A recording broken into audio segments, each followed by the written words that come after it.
اكيد شفتوا الصور دي اللي مكسره السوشيال ميديا اليومين اللي فاتوا. الاضاءه، الشادو، التفاصيل، كل حاجه تقول انها كاميرا سينما. بس الصدمه ان كل ده معمول ببرومت بسيط وباداه اسمها نانو بنانا من جوجل. في الحلقه دي هقول لكم السر خطوه بخطوه، ازاي تقدر تجيب البرومت المناسب لاي صوره، وازاي تعمل صوره واقعيه تخدع عينك.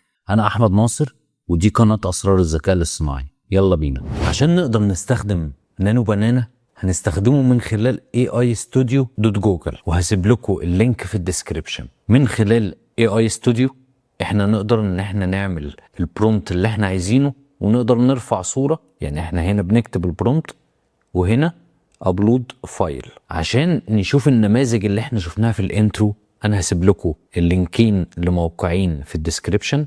الموقع الاول وهو بنانا برومت، مليان صور كتير جدا بستايلات كتير جدا فوق الخيال. والموقع التاني اسمه توك برومت، هسيب لكم برضو اللينك بتاعه في الديسكريبشن. الموقع ده فيه ستايلات مختلفة اكتر، فكل اللي انتوا هتعملوه ان كنتوا هتجيبوا اي برومت انتوا عايزينه واي صورة. يعني كل اللي احنا هنعمله مثلا هندخل هنا هناخد كوبي للبرومت، وهنيجي وهنعمل ابلود للصورة اللي احنا عايزينها وندوس رن. بس الموضوع بياخد 10 ثواني 15 ثانية وبتلاقي الصورة معاك بالكواليتي الوهمي اللي احنا شفناه في اول الحلقة. اهو صباح الخير. يعني مش عارف هو عامل ايه بس هو مطلع صورة حلوة. وانا هي ميزة نانو بنانا ان هو بيحتفظ بالتفاصيل عن شات جي بي تي، فاحنا عندنا قوة هنا جبارة. انا استخدمته في حاجات كتير وبجد طلع معايا نتائج حلوة جدا. طيب نقدر نستخدم النموذج فين تاني؟ احنا نقدر نستخدمه جوه جيميناي. لو انت جيت في جيميناي هنا عملت كرييت ايمج هيطلع صورة البنانا. هتكتب الديسكريبشن اللي انت عايزه، البرومت اللي انت عايزه، وبعد كده هتعمل ابلود للصورة اللي انت عايزها. او تقدر تستخدمه من ابليكيشن جيميناي على الموبايل، هتلاقيه في الاب ستور. فانت ممكن تستخدمه من هنا وممكن تستخدمه من هنا. بس فعلا النموذج فيه نتائج حلوة جدا. يعني الصورة عجباني بصراحة، ما عدا العين يعني بايظة شوية، بس الصورة طلع حلوة. طيب احنا هنا بقى بنيجي على الموقع بنتفرج على ستايلات كتير جدا جدا جدا من الصور، ستايلات كتير مختلفة. وكل اللي انت بتعمله عشان لو طلعت نتائج وحشة ارفع صورة تانية ليك. يعني مش من اول نتيجة اعتمد الكلام، لا اقعد جرب مرة واتنين وتلاتة وبكذا صورة من نفسك. الموضوع بيبقى محتاج تجارب. واهم حاجة ترفع صور واضحة، لازم تبقى التفاصيل واضحة. تختار اي ستايل انت عايزه. الصور بتبقى الصور بتبقى حلوة جدا. احنا هناخد وقت طويل جدا عشان نعملها على الفوتوشوب. المميز كمان معانا ان القوة الجبارة بتاعت نانو بنانا نقدر نستخدمها جوه الفوتوشوب. يعني انا فاتح الفوتوشوب بيتا اللي هي النسخة 2026، فانا هنا مثلا كاتب برومت طويل لل5 كوبايات انه يبقى جواهم حاجات ويبقى فيه كافيه جميل. فكل اللي انا هعمله ان انا هاجي هنا هختار جيميناي 2.5 نانو بنانا. طبعا فلكس موجود، وفلكس يعتبر من احلى النماذج كانت بتعدل الصور، بس طبعا نانو بنانا تغلب عليها. وعندنا الفاير فلاي ايمج والفاير فلاي ايمج 3 بتوع فوتوشوب، وليهم لازمه فعلا. لما بنيجي نكمل حته صغيره من صوره ما بنستخدمش الجيميناي، بنستخدم فاير فلاي بيطلع نتائج كويسه.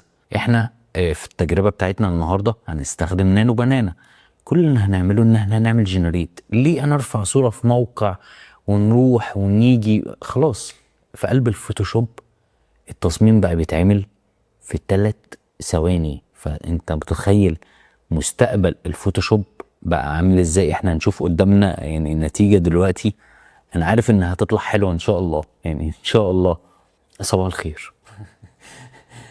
الكلام خلصان بجد، الكلام خلصان. الصورة واقعية جدا، في فوكس كبيرة على الكوبايات، في شادو حلو مع الكوبايات مع الإضاءة. عمل لي إعلان وأنا مديله BNG.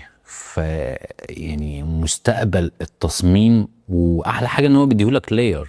يعني انتوا متخيلين مفيش مصمم هيفتح الانترنت ويدور على بينجيهات والجو ده. خلاص انت هنا بالاوامر مع جيميناي احنا بنطلع نتائج حلوه جدا، قوه جباره وتعاون بجد ذكي جدا بين ادوب وبين جوجل. يعني بصراحه من اذكى الديلات اللي حصلت في الفترات الاخيره، لان الفوتوشوب خد القوه كلها خلاص، لان افضل نموذج دلوقتي على الساحه هو النانو بنانا خلاص. فبصراحه التطور حلو جدا ومرعب جدا ان مستقبل التصميم بقى زي ما انتم شايفين. انا مديله PNG، فتخيل انا كنت هقعد اصمم مشهد كامل.